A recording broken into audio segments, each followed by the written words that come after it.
Fala pessoal do canal Artigo Tech, estamos aqui para mais um vídeo do canal e no vídeo de hoje nós iremos ver os principais tipos de loops em C# e como usá-los de forma eficiente em seus projetos. Se você está buscando melhorar suas habilidades com C# e programação, já deixa o seu like e não esquece de se inscrever no canal. Estamos quase chegando aos nossos primeiros 1000 inscritos aqui no canal Artigo Tech. E sem mais enrolação, vamos ao conteúdo de hoje. Bom, o vídeo de hoje vai ser um vídeo rápido, mas com dicas essenciais e acho que bastante agregador para você que está buscando conhecimento em programação e conhecendo aí a linguagem de programação C#. Os loops na programação são essenciais quando a gente fala de automatizar processos, quando a gente fala de repetição de tarefas na programação como um todo, não apenas em C#. Nós iremos utilizar para exemplificar os tipos de loops no C# o cenário onde a gente tem uma array de inteiros e a gente vai querer que imprima na tela números maiores do E5. Então aqui, utilizando o for, a gente cria para a gente inicialmente na sintaxe dele um index. Então a gente tem int e pode ser qualquer nome, pode ser index, por exemplo, igual a 0. Então você tem aí o meu contador, né? I igual a 0. Aí eu pergunto, i é menor do que números.length?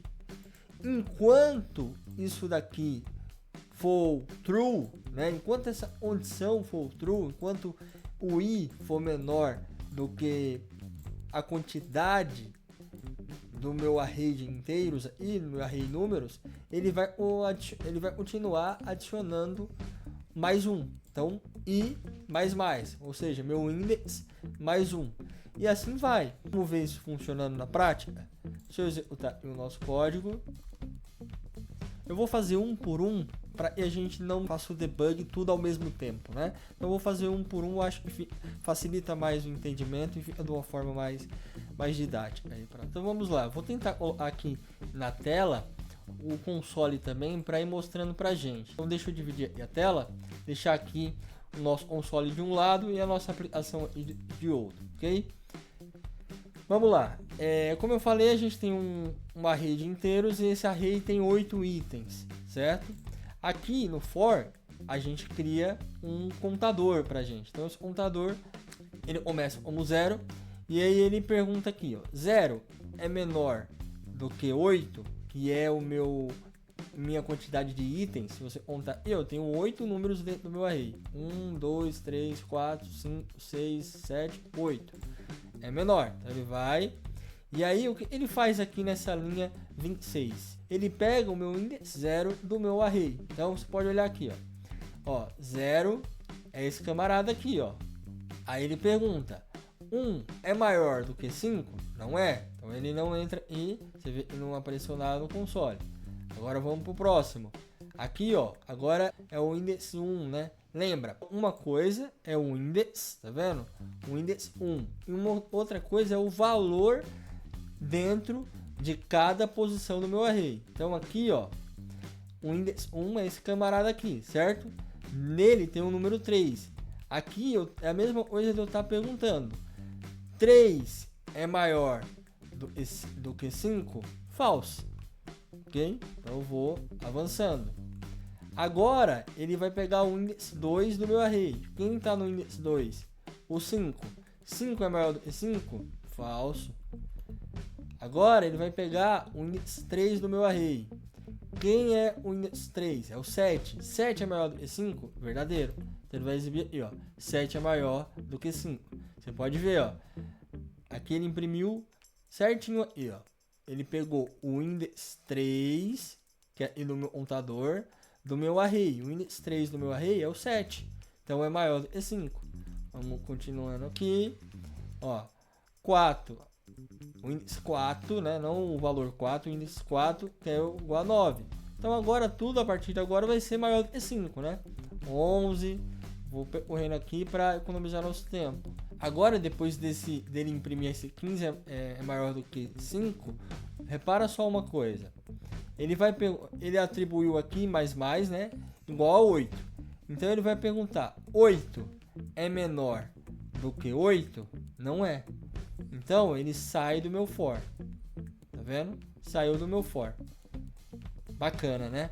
Então, você pode ver aqui a interação de um array utilizando o for. Agora, vamos partir aqui para o tipo de laço de repetição, né, de loop, o while, que é bastante utilizado também. O while normalmente ele é utilizado quando a gente não sabe exatamente quantas vezes o loop vai rodar. Mas apesar da gente não saber quantas vezes o loop vai rodar, ou seja, ele pode rodar 10 ou 1000, a gente de qualquer forma tem uma condição de parada atribuída a ele laço de repetição. No while, a gente não sabe quantas vezes ele vai executar, porém a gente tem uma condição de parada. Quando essa condição de parada ocorre, o nosso while sai do bloco de repetição, né? Então, utilizando o mesmo exemplo, a gente vai poder ver o while aqui em execução. Vamos lá. Da mesma forma, ele cria o nosso index, ele cria o nosso array de números, ele cria um index igual a 0, e aí ele pergunta, index, que a gente criou aí, é menor do que números.length? Quem é o números.length? É o 8, é menor. Então ele vai indo.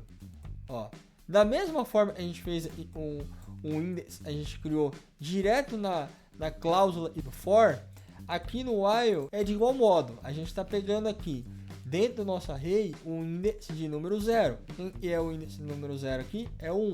1 é maior do que 5? Não é. Próximo. 3 é maior, né? Agora a gente pega o índice 1. 3 é maior do que 5? Não é. O próximo. Agora é o índice 2, né? 5 é maior do que 5? Não é. E o próximo, 3, o índice 3. 7 é maior do que 5? True, verdadeiro. Ele vai exibir da mesma forma. E aí no final, na linha 45, ele vai incrementando o índice mais. Então vamos lá, vamos avançando. Ó, da mesma forma. E aí vai. Obviamente, aqui no nosso exemplo, o nosso array, ele é chumbado no nosso código, né? Então ele vai ter sempre 8 posições. Mas num cenário onde a gente não sabe exatamente quantas vezes o loop vai rodar, esse tipo de abordagem utilizando o while é muito interessante de ser utilizada aqui no C#. Vamos para o próximo exemplo de laço de repetição, né, de loop aqui no C#. É o do while. O do while é muito semelhante ao while. A grande diferença é que o do while, obrigatoriamente, ele vai executar uma vez. O que eu quero dizer com isso? Imaginamos que aqui nesse nosso exemplo do while, a gente, em vez de setar o índice para 0 no início dele, a gente setasse como 8. O que ia acontecer? Ele ia validar essa condição e ele não ia nem sequer começar a executar esse laço de repetição, né? Esse while aqui. Ele ia simplesmente sair fora. Aqui no do while, independente se o índice fosse igual a 8, ele ia entrar a primeira vez. Então a primeira vez ele vai, entra aqui, ó. Aqui ele já pergunta, 1 é maior do que 5? Não é? Adiciona mais 1. Agora aqui ele entra para a nossa cláusula while, como normalmente foi feita aí no exemplo anterior. Aí ele vai, continua executando. Ó, da mesma forma, index é menor do que números.length, é menor, então ele vai, continua. Agora que ele pegou o index 3, o index 3 tem o valor 7, então é maior do que 5. Então ele vai lá, adiciona. Ele vai lá e printa, né, no console. E aí vai indo, pessoal, ó, da mesma forma. Agora ele pergunta, 8 é menor do que 8? Falso. Então ele sai do nosso while aqui, do nosso laço de repetição. Então, pessoal, esse é até um ponto importante dizer. A grande diferença do while normal, do while convencional para o do while é que no do while a gente garante que o nosso bloco de código seja executado pelo menos uma vez. Então, num cenário onde pelo menos uma vez aquele bloco de código precisa ser executado, o do while se torna uma boa opção de utilização. Agora, vamos para o último exemplo e mais utilizado. Normalmente em aplicações de mercado, você vê muito sendo utilizado o for each. O for each é o exemplo mais comum de você ver em diversos códigos de mercado. No seu trabalho aí provavelmente você deve ver. Se você ainda não trabalha, né, com .NET, com programação, quando você começar a sua jornada aí, você vai ver que em aplicações empresariais, normalmente se é bastante utilizado o for each. Por quê? O for each é o mais simples de ser utilizado. O for each, ele percorre elementos, né, em coleção, em lista, em arrays, e ele acaba sendo, no quesito de consumo, né, de memória, o mais eficiente, e ele não necessita que você crie ali um contador. Então ele por si só se resolve ali e você não precisa gerenciar criando ali um contador. Então ele é o mais eficiente, o mais utilizado. Eu ouso dizer facilmente, o for each é o que mais você vê aí em aplicações diversas no mercado, por essas vantagens de ter eficiência e de ter uma escrita mais simples, onde você não precisa ali declarar um contador, porque ele por si só já se resolve. Vamos entrar aqui no exemplo do for each. Olha só como ele é simples de entender. A gente vai novamente declarar o nosso array. Aqui na linha 70 ele já começa e o laço de repetição, né?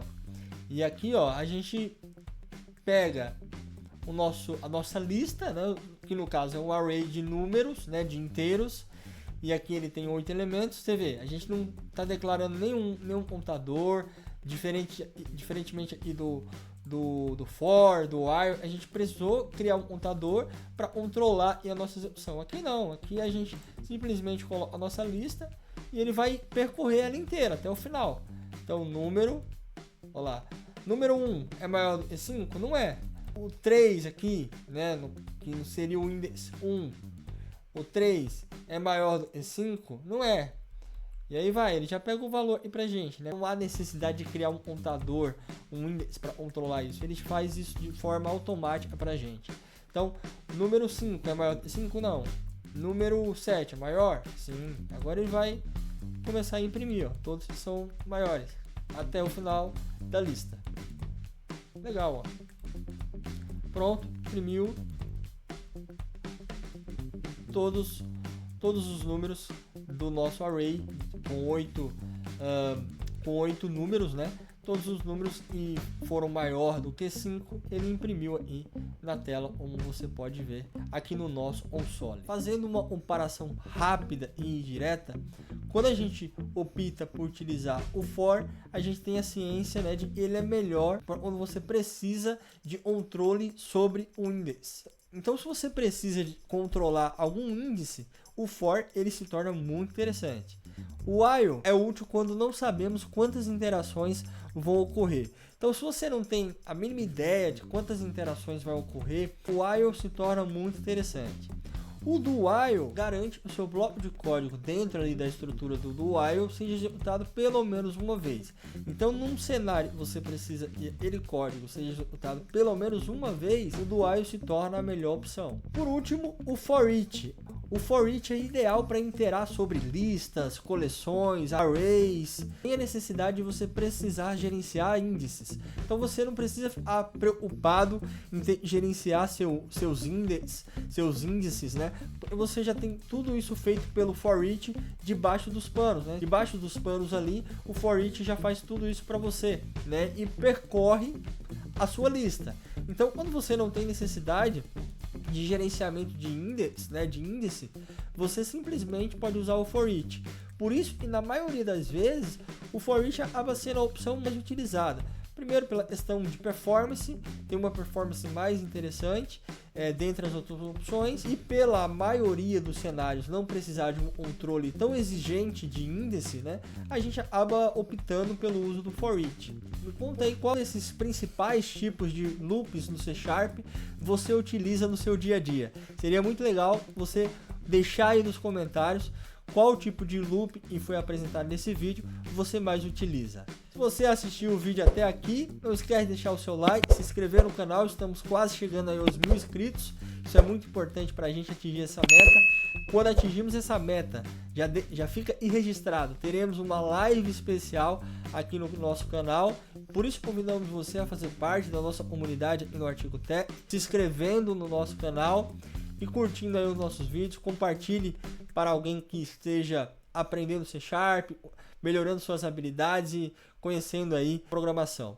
Obrigado por assistir o vídeo até o final, um grande abraço e até o próximo vídeo. Valeu!